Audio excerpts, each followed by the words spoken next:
Okay, now I am doing B part. In B part, you can see it says 98 whole square. 98 ka square. 98 ka square, it means again you will apply whole square formula. But before applying whole square formula, again I need two things. I need A part and I need B part. So again I have to break this term into two parts so that I can apply A plus B or A minus B whole square formula. So how to break this term? I told you that we always find the value nearest to 100 so that our work become easier.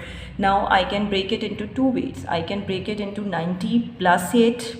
Okay, I can break it into 90 plus 8, or I can even do 100 minus 2 this way.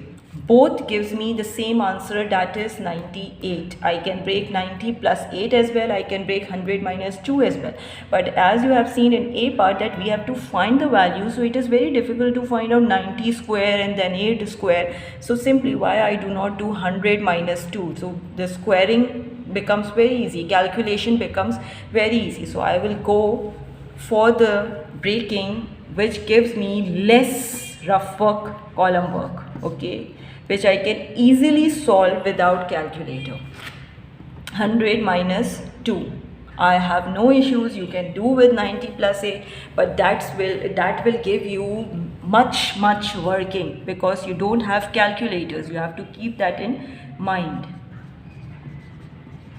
Both 90 plus 8 will also gives you the same thing.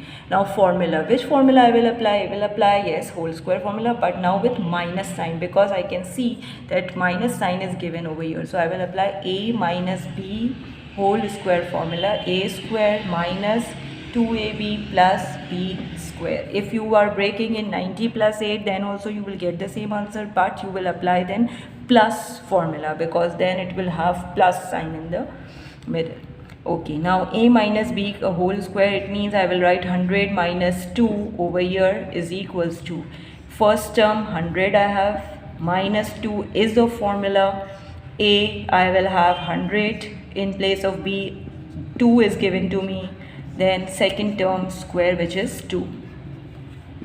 100 square again gives me 10,000, minus 200 200, and then 400 plus 4 is equals to, you will minus, you will get 9600 minus 4 is equals to, sorry, plus 4 is equals to 9604 is the answer. You will write that 100 minus 2 whole square is equals to 96 plus 9604. This is your answer. I hope this is clear, very simple, very easy. If still you face any problem, you will feel free to contact me. You will do part F yourself. Part F, which is 121 square, you will do yourself. I am just telling you how you will break the terms. 121, how you will break the terms? Again, you will apply definitely A plus B or A minus B whole square formula. It depends how you are breaking the term. So I can break the term in this way: 120 plus 1 square. 120 plus 1 is equals to 121. You have to see this, the answer which you are writing, the breaking parts which you are writing in the bracket, that should be equal to your original question. So 120 plus 1 gives me 121. Again, you can do it anyway. You can even break 100 plus 21, no issues. As you want to do, you can do it. You will get the same answer. Okay, you will get the same answer. And I'm even writing down the answer so that you can check it. You will get 14641 answer, 14641 answer. No matter how you break this term, no matter how you break this term, 120 plus 1 you break, or 100 plus 21 you break.